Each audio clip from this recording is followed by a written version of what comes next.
Tips sukses menjalankan bisnis dengan cara ini.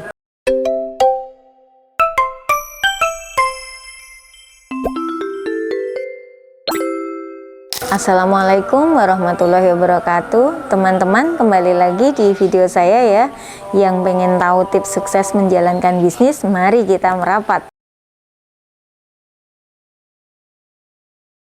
Teman-teman pernah mendengar istilah ESG? Dalam era bisnis modern yang makin berkembang, makin banyak perusahaan yang mengadopsi pendekatan berkelanjutan untuk memastikan bahwa operasional mereka tidak hanya menguntungkan secara finansial, tetapi juga memberikan dampak positif pada lingkungan, masyarakat, dan tata kelola perusahaan.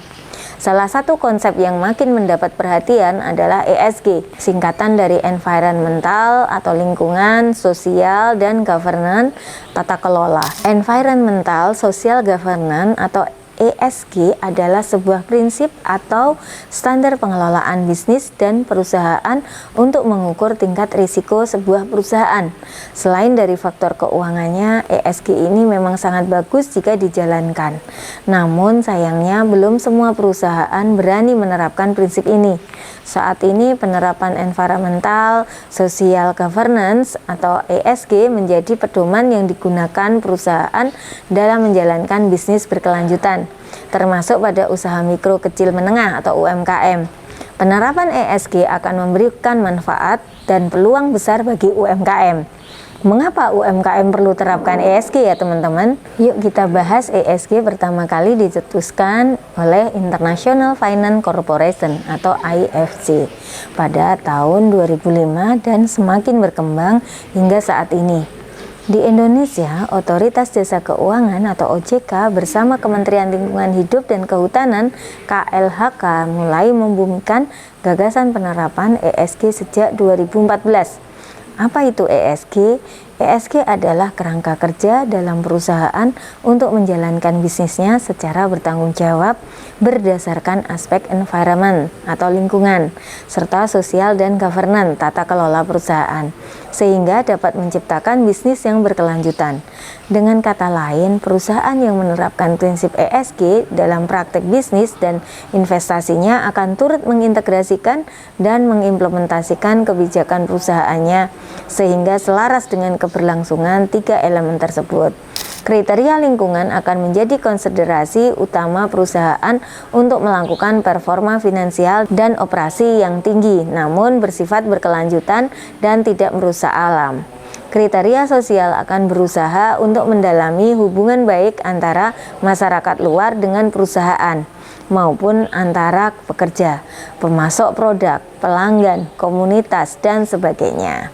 Kriteria tata kelola perusahaan membahas mengenai kapasitas dan legitimasi sebuah perusahaan, hubungan internal, kontrol internal, hak-hak investor, dan sebagainya. Mungkin pembahasan sederhana di atas masih terkesan abu-abu, sehingga memunculkan pertanyaan seperti lantas mengapa konsep ESG dan keberlanjutan terikat pada sebuah perusahaan? Untuk menjawab hal ini, sebelumnya kita akan membahas lebih lanjut mengenai kriteria ESG dan hubungannya yang erat dengan keberlangsungan perusahaan. Yang pertama, kriteria lingkungan. Kriteria lingkungan pada ESG turut membahas mengenai penggunaan energi sebuah perusahaan, limbah, polusi, konservasi sumber daya alam, dan perilaku terhadap flora dan fauna.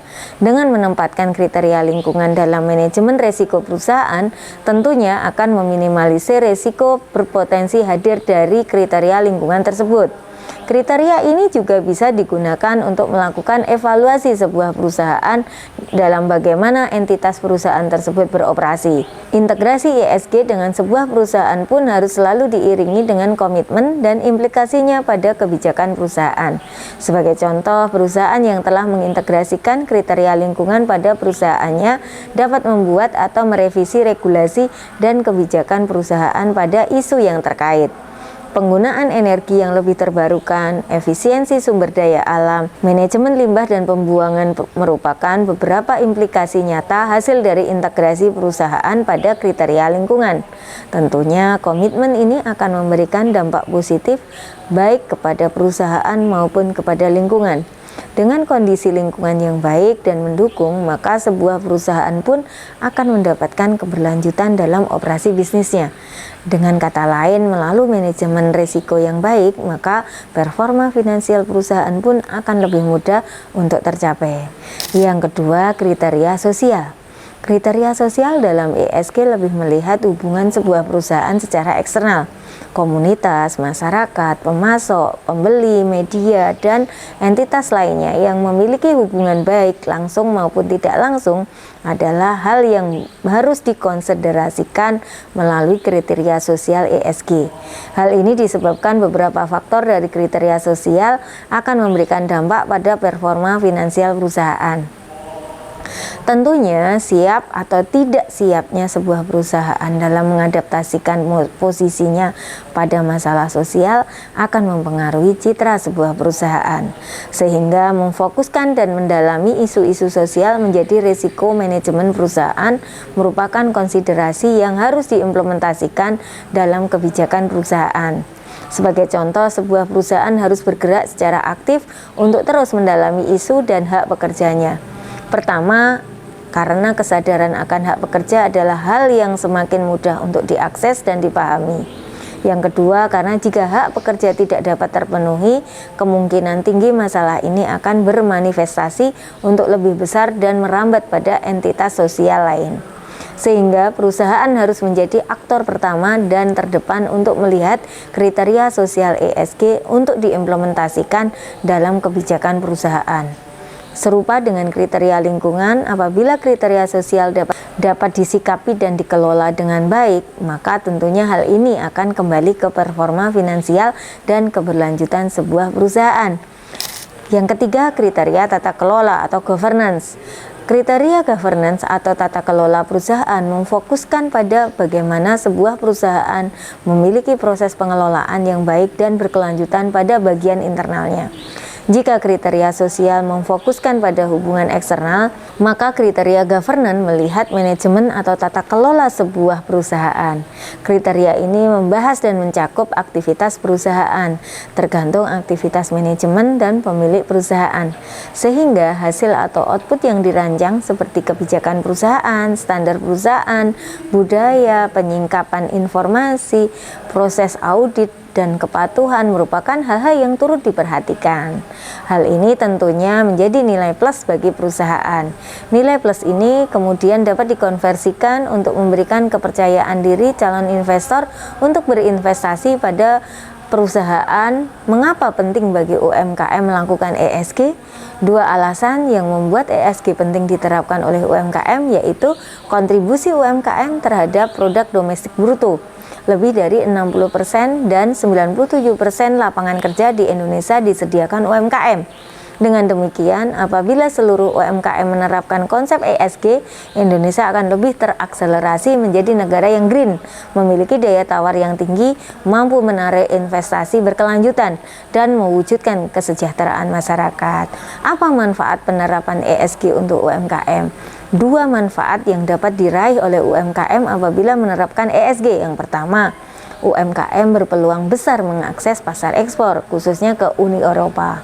Seperti diketahui, Uni Eropa berencana memberlakukan Carbon Tax Adjustment atau Carbon Border Adjustment Mechanism, CBAM, yakni pengenaan pajak bagi produk yang tidak ramah lingkungan.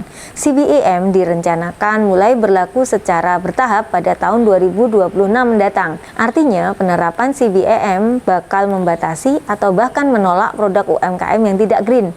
Menilik data Kementerian Perdagangan, total perdagangan Indonesia Uni Eropa pada tahun 2022 tercatat sebesar 33,2 miliar dolar Amerika Serikat. Pada periode tersebut, ekspor Indonesia ke Uni Eropa tercatat sebesar 21,5 miliar dolar Amerika Serikat dengan andalan komoditas antara lain minyak sawit dan fraksinya, asam lemak, monokarboksilat industri, tembaga, dan alas kaki dengan bagian atas terbuat dari bahan kulit. Yang kedua, UMKM tersebut berkesempatan akses pembiayaan hijau. Saat ini perbankan lebih mendukung permodalan UMKM hijau atau bagian dari green economy. ESG adalah singkatan dari Environmental, Social, and Governance. Istilah ini menjadi sebuah konsep yang makin marak digunakan sebagai standar untuk negara maju dengan mengedepankan kegiatan pembangunan, investasi, serta bisnis yang berkelanjutan sesuai dengan 3 faktor pentingnya, yaitu lingkungan, sosial, dan tata kelola. Perubahan iklim ekstrim serta berbagai faktor lainnya semakin mendorong para investor akan pentingnya memiliki pembangunan yang berkelanjutan. Inilah yang memicu lahirnya ESG sebagai pandangan ke depan bagi setiap perusahaan. Jadi perusahaan yang berpedoman pada ESG di setiap praktik bisnis serta investasinya juga wajib untuk mengintegrasikan dan mengimplementasikan prinsip-prinsip terhadap pelestarian lingkungan, tanggung jawab sosial, juga untuk tata kelola yang baik. Apa manfaat ESG bagi perusahaan? Dengan mengintegrasikan aspek ESG dalam operasi bisnis, perusahaan memiliki peluang yang lebih besar untuk menarik minat investor. ESG berperan penting dalam mengurangi limbah yang sering dihasilkan oleh perusahaan. Implementasi pedoman ESG dapat membuat perusahaan lebih efisien dalam mengelola sumber daya operasional dan finansialnya.